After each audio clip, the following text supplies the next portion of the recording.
एक घने जंगल में जहां ऊंचे ऊंचे पेड़ और चमकती नदियां थीं, नागराज नाम का एक बुद्धिमान और दयालु सांप रहता था। अपनी बुद्धि और करुणा के लिए वो पूरे जंगल में मशहूर था। सभी जानवर उनका सम्मान करते थे।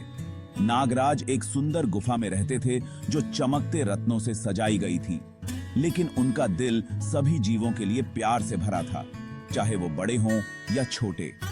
वो अक्सर अपनी बुद्धि बांटते थे और झगड़ों को सुलझाने में मदद करते थे। नागराज के शासन में जंगल एक शांतिपूर्ण जगह थी। जानवर एक दूसरे का और अपने घर का सम्मान करते हुए सद्भाव में साथ रहते थे। वहां चंचल बंदर, रंग बिरंगे पक्षी और सुंदर हिरण थे। नागराज द्वारा लाई गई शांति के लिए आभारी सभी जंगल में खुश थे। जानवर जानते थे कि वे मार्गदर्शन और समर्थन के लिए हमेशा उन पर भरोसा कर सकते हैं। एक दिन जंगल के ऊपर काले बादल छा गए, पेड़ों से होकर हवा चली और जानवर डर गए। तेज बारिश होने लगी और कभी शांत रहने वाली नदियां उफान पर आ गईं। जानवरों को खतरा महसूस हुआ। बारिश कई दिनों तक जारी रही और जल स्तर बढ़ता रहा। जानवर अपने घरों और अपने परिवारों को लेकर चिंतित थे। जंगल, जो कभी जीवंत और जीवन से भरपूर था, धीरे धीरे बढ़ते पानी में डूब रहा था। जानवरों में डर फैल गया क्योंकि उन्होंने स्थिति की गंभीरता को महसूस किया। जानवरों को पता था कि उन्हें जल्दी से काम करना होगा। उन्हें इस संकट से उबारने के लिए एक योजना और एक नेता की आवश्यकता थी। सभी की निगाहें नागराज पर टिकी थीं। उनकी बुद्धि और मार्गदर्शन की उम्मीद में और तेज हो गई और जंगल में बाढ़ आ गई। पानी पेड़ों से होकर बहने लगा, जिससे शाखाएं और पत्तियां बह गईं। जानवर बहुत खतरे में थे। बंदर ठंडी बारिश में ठिठुरते हुए पेड़ों की चोटी से चिपके हुए थे। हिरण फिसलन भरी जमीन पर अपने पैर जमाने के लिए संघर्ष कर रहे थे। जानवरों में दहशत फैल गई क्योंकि उन्होंने बाढ़ की भयावहता को महसूस किया। उनका एक समय का सुरक्षित आश्रय एक उग्र बवंडर में बदल गया था। उन्हें तुरंत आश्रय और बढ़ते पानी से बचने के लिए रास्ता चाहिए था। नागराज ने अपने साथी प्राणियों की आंखों में डर देखा तो जान गए कि उन्हें जल्दी से काम करना होगा। उन्हें अपने साथियों को बाढ़ के पानी से बचाने का कोई रास्ता खोजना होगा।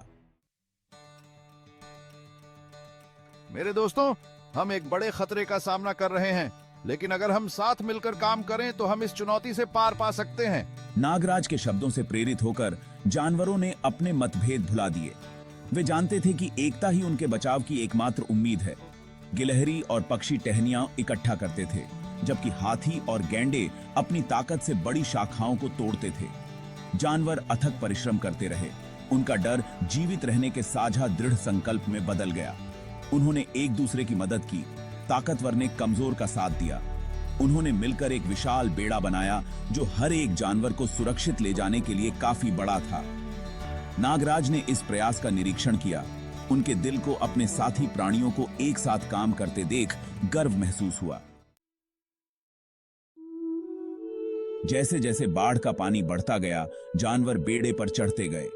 उन्होंने एक दूसरे की मदद की, यह सुनिश्चित करते हुए कि सबसे छोटे जीवों के लिए भी सुरक्षित जगह हो। नागराज के नेतृत्व में वे ऊंची जमीन की तलाश में निकल पड़े। वे कई दिनों तक यात्रा करते रहे।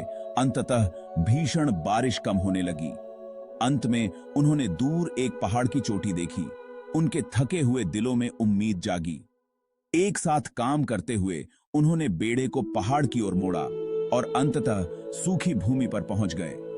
वे बाढ़ से बच गए थे, अपनी एकता और सहयोग के कारण। पहाड़ की चोटी से उन्होंने देखा कि बाढ़ का पानी कम हो रहा है, जो अपने पीछे विनाश का निशान छोड़ गया है।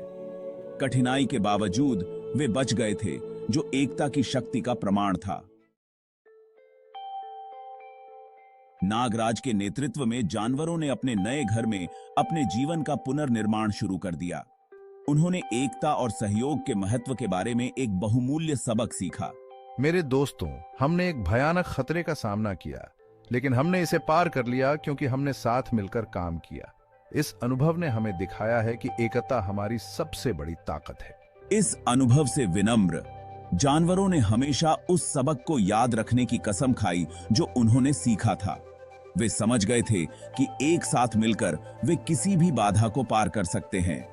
नागराज और बाढ़ की कहानी एक किंवदंती बन गई जो जानवरों की पीढ़ियों से पीढ़ियों तक चली आ रही है।